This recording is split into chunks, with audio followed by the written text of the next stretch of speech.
All right, we are back with the GSMC Wrestling Laureate podcast brought to you by the GSMC Sports Network. I'm your host, Eric Rodriguez, every Monday through Friday, 8 p.m. Pacific time, 11 p.m. Eastern time. We're going to talk about all things professional wrestling, all the action inside and outside of the ring, all the rumors, all the backstage promos, and all that. We have it here covered on this great wrestling show. So, glad for you guys to join in. So, just kind of reiterate what we talked about. I talked about AEW Blood and Guts. Talked about my Thursday night wrestling review, step into the ring of TNA Impact in the world of Ring of Honor right before Death Before Dishonor. And then we talked about Bryan Danielson, holding off until AEW's, next pay-per-view at Wembley Stadium. You have All In, where he takes on Swerve Strickland for the AEW World Heavyweight Championship. But, now we're moving on. We're moving on to our next segment. Our next segment, we're going to talk about WrestleMania, the greatest spectacle in sports entertainment, WrestleMania, going to London. Absolutely exciting. I love this. I like this for so many reasons. 1,010%. WrestleMania is set to be held in the United Kingdoms as London becomes the first ever international host for the greatest spectacle on earth. There was talks between London's mayor Sadiq Khan and also Triple H. A bunch of UK wrestling fans as well as superstars that's come from the United Kingdom. Like you had at one point, you did have the, WWE NXT UK.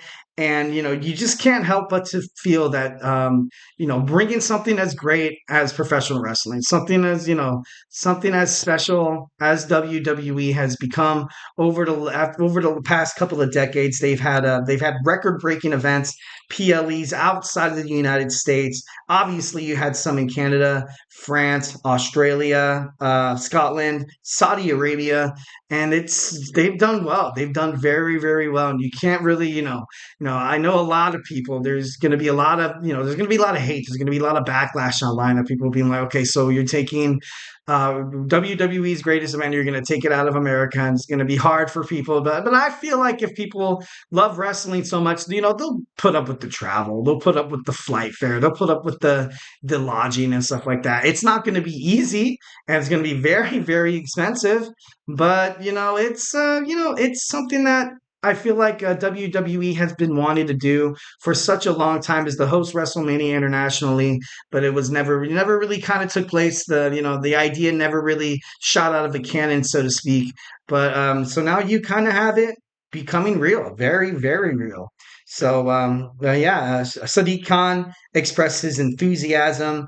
He said, and I quote, "I am delighted to have met with WWE Hall of Famer Paul Triple H Levesque and WWE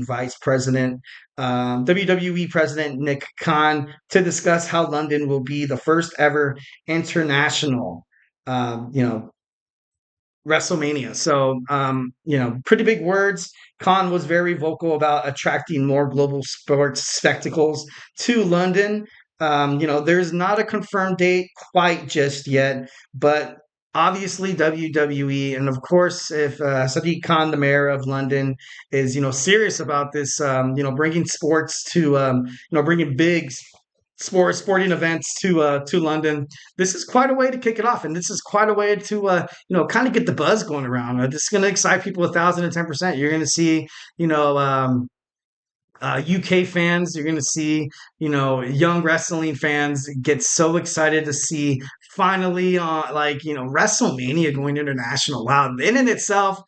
That's very impressive. That's very impressive. It did take about 40 years to do it, but it's about time. It's about damn time. And I think WWE is going to, they're going to put on a great event. That's not really ever the question. They always host amazing WrestleManias.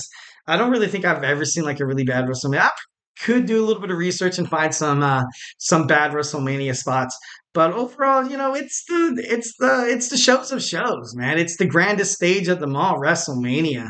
Everybody knows what WrestleMania is. It's like the Super Bowl of WWE. Like, even if you're not a wrestling fan, if someone's watching WrestleMania and watch party, you're like, oh, okay, I'll go over. It's gonna be cool. You know what I mean? So, definitely excited. I can't wait 1,010%. WWE President Nick Khan had this to say. He said Sadiq Khan and his team was working very hard on positioning London as a sport sports and entertainment capital of Europe. Great that WWE can support them on their journey. And that, oh my God, that's so great. I love that. I love that, these three individuals walked into an office, be like, look, how can we have something that's beneficial for all of us? You know what I mean? Because WrestleMania's impact economically really, really does help the hosting cities. Like, they average about a revenue of $1.25 billion.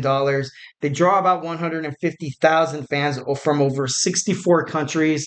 So a lot of people are going to be, if they come to WrestleMania, they're going to see how beautiful London is, and it's going to be, more bigger as a tourism spot, also a place for WWE to hold, even more events and stuff like that. Obviously, you do have AEW that does it at Wembley Stadium. I don't know if WWE is going to have it as well at Wembley Stadium. It would be kind of crazy and kind of cool at the same time. But because I recently there was also a rumor that they're going to bring WrestleMania to Saudi Arabia, Jeddah, Saudi Arabia. Um, at this point, I wouldn't be shocked. I wouldn't be shocked. You recently got the news that SummerSlam is going to be a 2 night event.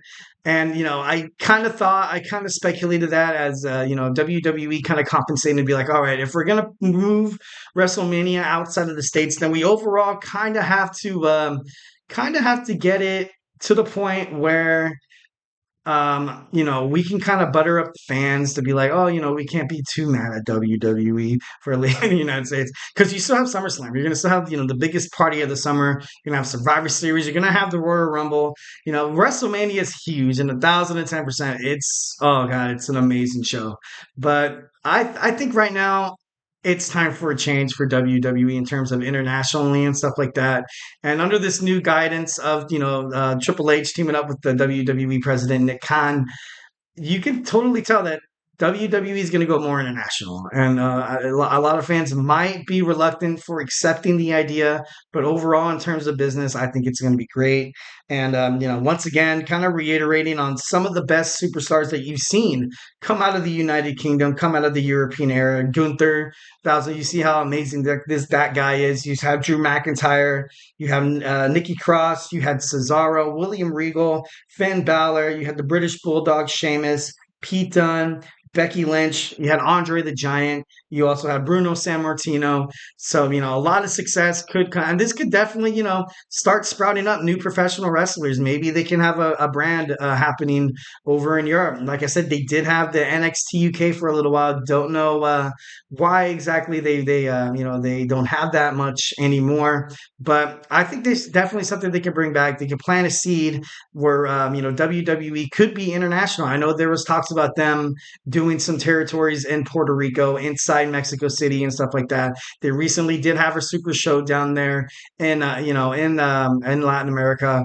So sky's the limit. Sky's the limit. And WWE just adding another country, having one of the most populated, having one of the most prestigious cities in just history in the United States, in American, in world history, in London. So super excited. It's going to be amazing. Think it's a great choice. I need a date. I can't wait to find out a date, because I'm waiting on pins and needles here, Triple H. Can't wait to see. All right, now we're moving on to our fifth and final segment. We're going to talk about my Thursday Superstar Spotlight of the week. We have the Heartbreak Kid, Shawn Michaels. Had him because about 3 days ago, my man, 22, on July 22nd, he had a birthday. So yeah, we're going to talk about my boy, the Heartbreak Kid, Shawn Michaels. So hey, do not go anywhere.